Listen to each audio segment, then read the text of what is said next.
നിങ്ങളിൽ ആരാ ഏറ്റവും കൂടുതൽ കാര്യങ്ങൾ മിസ്പ്ലേസ് ചെയ്യുന്ന ആള്? അയ്യോ ദാണ്ട് ഒരു സാധനം എടുത്തോടുത്ത് വെക്കുന്നില്ല. നമ്മൾ അതിന് ഇഷ്ടം പോലെ അടി കൂടാറുണ്ട്. അത് എന്നിട്ട് ഇതിങ്ങനെ അന്വേഷിച്ച് നടക്കും. ഒരു ജസ്റ്റ് എൻ എക്സാമ്പിൾ, ഇത് 2-3 ആഴ്ച മുന്നേ ഞാൻ ജോലിക്ക് പോയി, ഞാൻ പകുതി എത്തിയപ്പോൾ എന്നെ വിളിച്ചു, എൻ്റെ കാറിന്റെ കീ കാണാനില്ല ഗൈസ്, നിന്റെ ബഞ്ചിലുള്ള കീ, എൻ്റെ കാറിന്റെ കീ നീ തിരിച്ചു കൊണ്ടെത്താൻ. പിന്നെ ഞാൻ തിരിച്ചു വന്ന് ഇതെല്ലാം കഴിഞ്ഞ് ഞാൻ ജോലിയിലെത്തപ്പോൾ ലേറ്റായി. എനിക്കാണെങ്കിൽ ഒരു കാര്യം ടൈമിന് ഇറങ്ങിയ ടൈമിന് അവിടെ നേരത്തെ എത്തണം എന്നുള്ളതാണ്. ഞാൻ നേരെ തിരിച്ചാണ്, അരമണിക്കൂർ കഴിഞ്ഞേ പുള്ളി അവിടെ എത്തുള്ളൂ.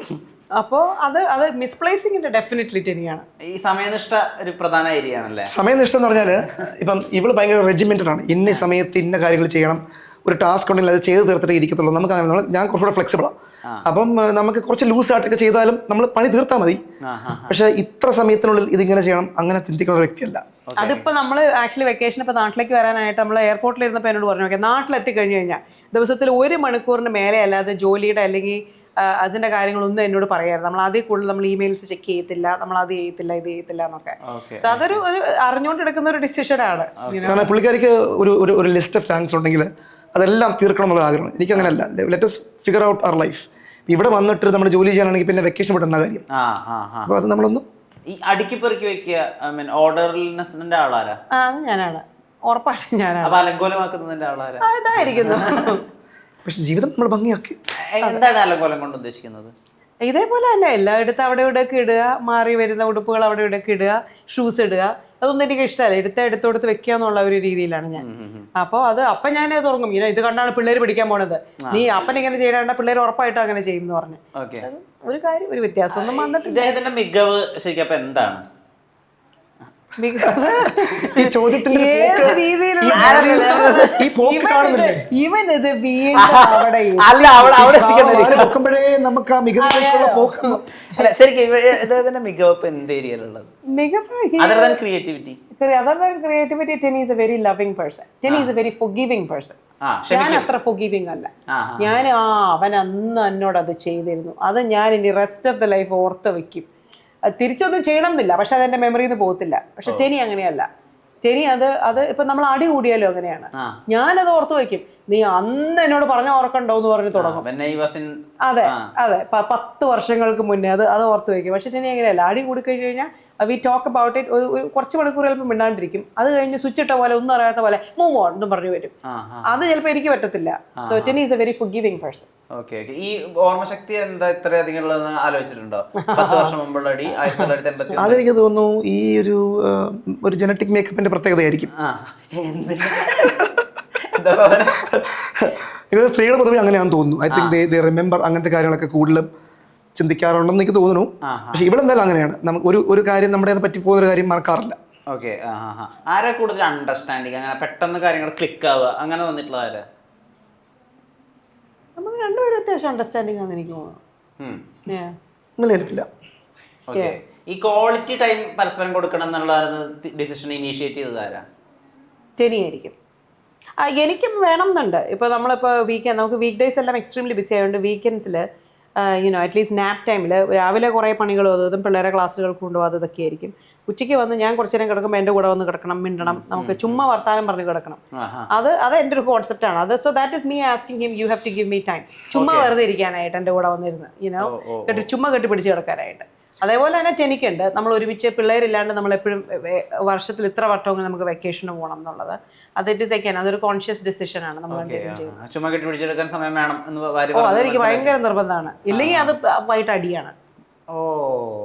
നമ്മുടെ ആ ഒരു കടൽ ടൈം നമുക്ക് ഭയങ്കര ഇമ്പോർട്ടൻ്റ് ആണ്. ജസ്റ്റ് വെറുതെ കിടക്കുക, കടലിയ കാര്യങ്ങൾ പറയുക, കോമഡിക്ക് കോമഡി, അല്ലെങ്കിൽ just have that feeling of cuddling each other. ഈ അമേരിക്കൻ ജീവിതം നന്നായി പോയി, കേരളത്തിൽ ഒന്ന് സെറ്റിൽ ചെയ്യാൻ ഇത്രയും ഹാപ്പിനെസ് നിങ്ങൾക്ക് കിട്ടില്ലായിരുന്നു, അങ്ങനെ തോന്നിയ മൊമെന്റ്സ് ഉണ്ടോ? തീർച്ചയായിട്ടും. എനിക്ക് ഓവറോൾ നമ്മൾ എവിടെ ആണെന്നുള്ളത് നമ്മൾ 100% കംഫർട്ടബിൾ ആണ്. എനിക്ക് ഏറ്റവും കൂടുതൽ നഷ്ടം എൻ്റെ ഫാമിലി, എൻ്റെ ഇവിടുത്തെ എക്സ്റ്റൻഡഡ് ഫാമിലി, റൂട്ട്സ്, പിന്നെ നമ്മുടെ ഇവിടുത്തെ ഫ്രണ്ട് സർക്കിൾ, അതാണ് ഏറ്റവും നഷ്ടം ഉള്ളത്. അല്ലാതെ ഒരുപാട് കാര്യങ്ങൾക്കും അവിടെ സെറ്റിൽ ആയത് നന്നായി ആണ് ചിന്തിക്കുന്നത്. അദ്ദേഹത്തിന് ഈ റീൽസിലൊക്കെ കാണുന്ന ഒരു കുറച്ച് എക്സെൻട്രിക് ആയിട്ടുള്ള ഒരു പൊടിക്ക് ലൗഡായിട്ടൊരു ക്യാരക്ടർ ഉണ്ടല്ലോ, അത് തുടക്കം തൊട്ടേ നിങ്ങൾ അങ്ങനെ ബിൽഡ് ചെയ്ത് വന്നത് അതോ ഓവർ ദ ഇയേഴ്സ് അതങ്ങനെ സംഭവിച്ചു പോയതാ? ടെനി അങ്ങനെയാണ്. ടെനി മോസ്റ്റ്ലി അങ്ങനെ ഒരു ഹൈ എനർജി ഹൈ സ്പോണ്ടേനിറ്റി ഉള്ള ഒരു മനുഷ്യനാണ്. ഈ പറഞ്ഞ പോലെ നമ്മൾ രണ്ടുപേരും നമ്മളെ കാണുന്ന എന്താണോ, നമ്മളുടെ ലൈഫിൽ എന്താണോ അതാണ് യൂഷ്വലി നമ്മുടെ റീൽസിലും കാണുന്നത്. നമ്മളത് വേറൊരു പേഴ്സണാലിറ്റി ആയി കളിക്കുന്നൊന്നുമല്ല നമ്മള്. ടെനി അങ്ങനെയാണ്. ടെനി വെരി സ്പോണ്ടേനിയസ് ആണ്. അപ്പോൾ ചിലപ്പോൾ I have to hold him back. ഇപ്പോൾ ഒരു ഡിസിഷൻ എടുക്കാൻ നേരത്തെ ടെനി ചിലപ്പോൾ സ്പോണ്ടേനിയസ്ലി ഇങ്ങനെ ചെയ്യാം. അപ്പോൾ ഞാൻ be like no, think about it. You know ലൈഫിൽ ചിലപ്പോൾ ഇമ്പോർട്ടൻറ്റ് ഡിസിഷൻസ് ആയിരിക്കും. He's a very spontaneous person. അത് ടെനിക്കും അറിയാം. അതുകൊണ്ട് തന്നെ ഞാൻ എൻ്റെ ഒപ്പീനിയൻ പറയുമ്പോൾ he'll have to think back and he'll take a step back and then think and then make the decision. ആ ലൗഡ്നെസ് എൻ്റെ ഒരു ക്യാരക്ടറിന്റെ ഭാഗമാണ്. ക്യാരക്ടർ അങ്ങനെയാണ്. നിങ്ങൾ തമ്മിൽ ഒരു romantic musical video, romantic album ചെയ്യോ, അങ്ങനെ എന്തെങ്കിലും ആലോചിച്ചിട്ടുണ്ടോ? ആഗ്രഹമുണ്ട്, ചെയ്യും. ഇപ്പൊ ചെയ്തിട്ടുള്ളത് കുറച്ച് ആക്ഷൻ സ്വഭാവമുള്ള സംഭവം. അതെ, റൊമാൻറ്റിക് വീഡിയോ ഒരെണ്ണം ചെയ്യണമെന്ന് ആഗ്രഹമുണ്ട്. സെറ്റാക്കി എടുക്കണം. ഓക്കെ. എത്ര വരെ ഉണ്ടാവും അതിൻ്റെ ഒരു ഇൻറ്റിമസി ലെവല്? അതെനിക്ക് തോന്നുന്നു ഇവളായിരിക്കും ഒരു പക്ഷെ അത് അതിന്റെ ഇന്റിമസി ലെവൽ ഡിക്റ്റേറ്റ് ചെയ്യാൻ പോകണമെന്ന് എനിക്ക് തോന്നുന്നു. നിങ്ങളുടെ കയ്യിൽ നിൽക്കില്ലേ? അല്ല, intimacy level it has long as it has നമ്മുടെ റീൽസിലുള്ളത് ഒന്നും അതൊരു വൾഗാരിറ്റി അതിനൊരു genuine you have to feel the love and affection. ഏതോ ഒരു വീഡിയോ ആരോ ഇട്ടപ്പോൾ നമ്മൾ ഇന്നാള് സമ്മറിൽ വെക്കേഷന് പോയപ്പോൾ നമ്മളൊരു ബ്രിഡ്ജിൽ കൂടെ നടന്നു വരിക. അപ്പോൾ that moment was just a very loving moment for us. I still remember that. നമ്മൾ കൈ പിടിച്ച് നമ്മൾ വർത്താനം പറയുന്നത്. ഇപ്പോൾ മോളാ വീഡിയോ എടുത്തേ, പക്ഷെ അത് വന്ന് അതിനകത്ത് വേറെ ഇതേപോലെ മൊട്ടവും പഴം ആൾക്കാർ കണ്ട് ആ നിക്കറിൻ്റെ അകത്തേക്കടെ വാട്ട് എവർ പീപ്പിൾ സോ അതിനെ പറ്റിയായി.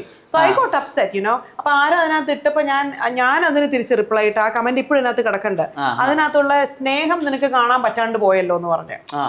അപ്പോൾ അത് ഏത് റീൽസോ അല്ലെങ്കിൽ ഈ പറയുന്ന മ്യൂസിക് വീഡിയോ എടുക്കും എന്ത് ചെയ്താലും it has to be about the love we feel for each other എന്നുള്ളതായിരിക്കണം എന്നുണ്ട്.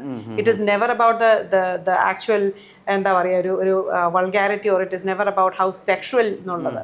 It just you have to feel the love and ആ ഒരു സ്പാർക്ക്.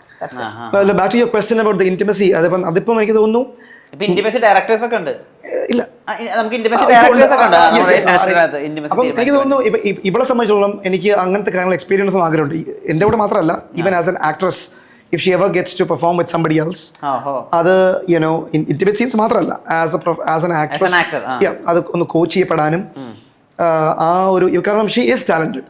അപ്പം അതൊന്ന് എക്സ്പ്ലോർ ചെയ്യാനും എൻഹാൻസ് ചെയ്യാനും ഒക്കെ I hope she gets the chance. നമ്മുടെ മൂവീസിൽ ഇന്റിമസി കാണിക്കുന്നതിനെ പറ്റി എന്താ അഭിപ്രായം? ഇന്റിമസി കാണിക്കുന്നത് എത്രമാത്രം എസ്തെറ്റിക്കലി പ്രസന്റ് ചെയ്തിട്ടുണ്ട്? അതിനൊരു മാറ്റം തോന്നുന്നുണ്ടോ? ഇപ്പോൾ ഡെഫിനറ്റ്ലി മാറ്റമുണ്ട്. പഴയകാലം അപേക്ഷിച്ച് ഒരുപാട് മാറ്റം ഉണ്ടല്ലോ ഇപ്പം. അല്ല, ഇന്റിമസി കാണിക്കുന്നുണ്ട്, പ്രശ്നങ്ങളൊന്നുമില്ല. ആ കഥാപാത്രം ആവശ്യപ്പെടുന്നതാണെങ്കിൽ അത് വളരെ ബ്യൂട്ടിഫുൾ ആയിട്ട് കാണിക്കണം എന്ന് തന്നെയാണ് എൻ്റെ ആഗ്രഹം. പക്ഷെ കാണിക്കാൻ വേണ്ടി കാണിച്ചിട്ട് കാര്യമില്ല. If that is what the role requires, then why not?